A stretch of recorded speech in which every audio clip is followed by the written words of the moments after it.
Ladies and gentlemen, while we wait for the next Nintendo console, we can all speculate how successful we think this thing is going to be. I mean, the Switch just had so many factors going into it to why it became as popular as it did. And it's not just us that's wondering how successful this thing will be. We have some new reports coming from Analyst over on Bloomberg, and what they have is kind of polarizing, so let's go ahead and break it down. What the Switch has been able to do is nothing short of impressive, and I couldn't even fathom it doing as well as it did before it came out. Like, we were coming from the Wii U, one of the biggest flops kind of in gaming history when you think about it. So the next Nintendo console is on the way, and how successful is this one going to be? Well, we have some reports to go over from Bloomberg, and they may be predicting something completely different than you thought. Before we get started, if you could hit a like and subscribe, it would truly mean the world to me. And come hang out and stream Tuesday night and Saturday night right here on YouTube. But let's go ahead and get right into the video. So this is the report right here.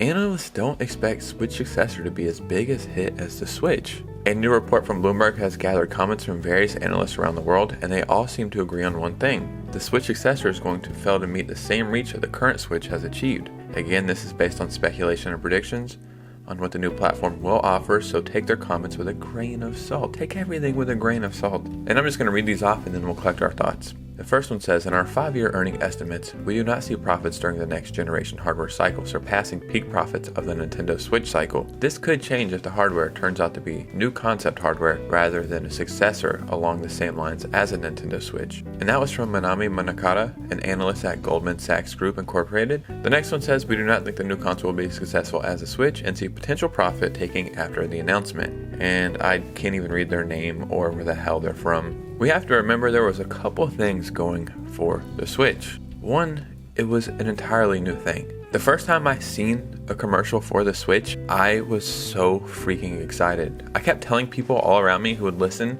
like, this thing is so cool, look what it can do. And a lot of them weren't gamers, so they probably didn't understand why I was so excited.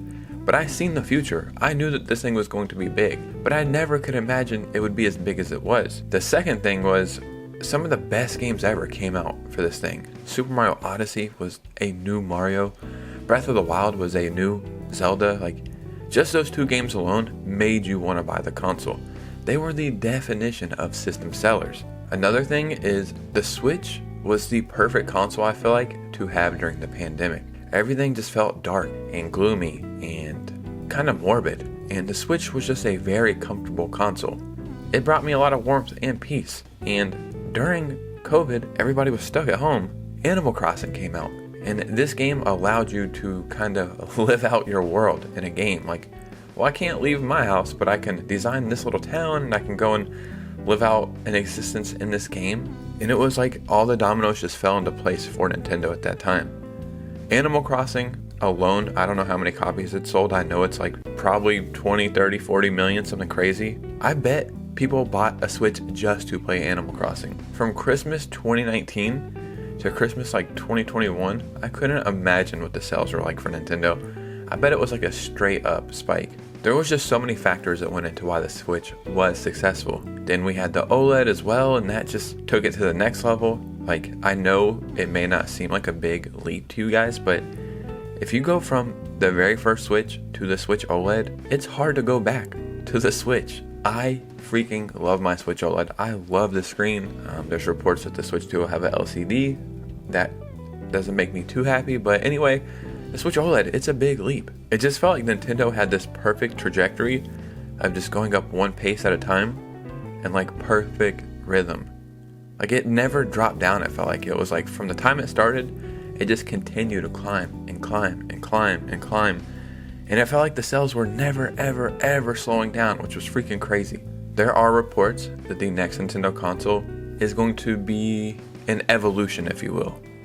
Not like a revolution, maybe? I don't know what the word is I'm looking for, but it's just going to be a bigger and better version of the Switch.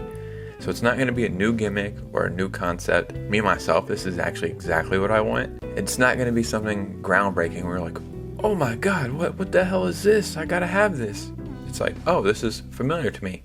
This is just a better version of what I already have, and I enjoy what I have, so I'll go pick up that so I can just enjoy it more. But a big factor into the sales of the Switch 2, and a huge question we all have, is the next Nintendo console going to be backwards compatible. If we look towards the past and we see how things were, there's a good chance it will be. The Wii could play GameCube games. The Wii U could play Wii games. The 3DS can play DS games. The Game Boy Advance can play Game Boy games. Nintendo likes to do this, and it's a great thing. But if it is backwards compatible, at least in the first year or two, some people who are on a budget or just love their Switch as it is really won't see a reason to pick up this new console.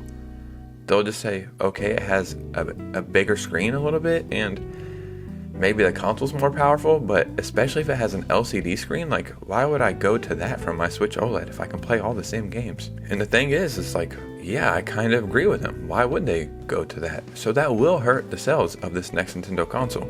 If that is the case, there will eventually become a point where the Switch is inferior and they won't be releasing games for the Switch anymore, so then you will kind of be like pigeonholed and forced into buying the next Nintendo console. The way I see it playing out is if this thing has an LCD screen and it is backwards compatible, I think we will see a huge spike like in the fall when the thing releases, and up until probably January, like that holiday season, then we will see it still rise up, but it won't be as fast as it was. And then I think we'll see another spike probably the next holiday season, and then just a huge trajectory after that.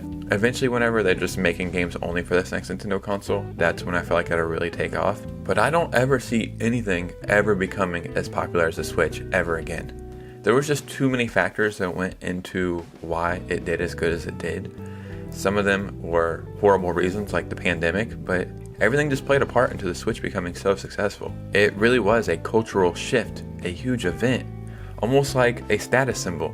Like if you're a gamer, you're like, yeah, I have a PS5, yeah, I have a Series S, yeah, I have a Switch, I have all bases covered. It's like you want to have everything. When they release the next console, it's like, if you're not that big of a diehard Nintendo person, or just a casual gamer, you're gonna see no reason to pick up this console.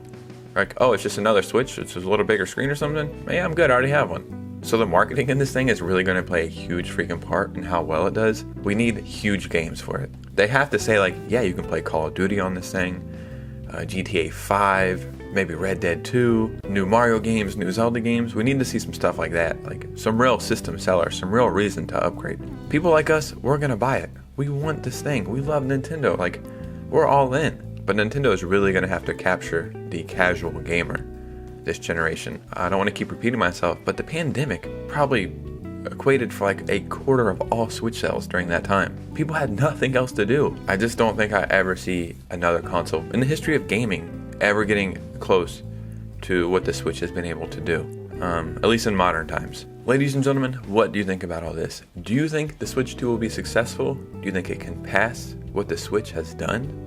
Do you plan on even getting this console? I would seriously love to hear from you guys. I think it's going to be fun, but I don't think it's going to do anything close to what the Switch was able to do. Follow me on Twitter and Instagram if you can. Once I get more followers on both platforms, I will start posting daily gaming news, so I'd really appreciate a follow. But you guys know me, I'll see you soon with a new video. Peace out.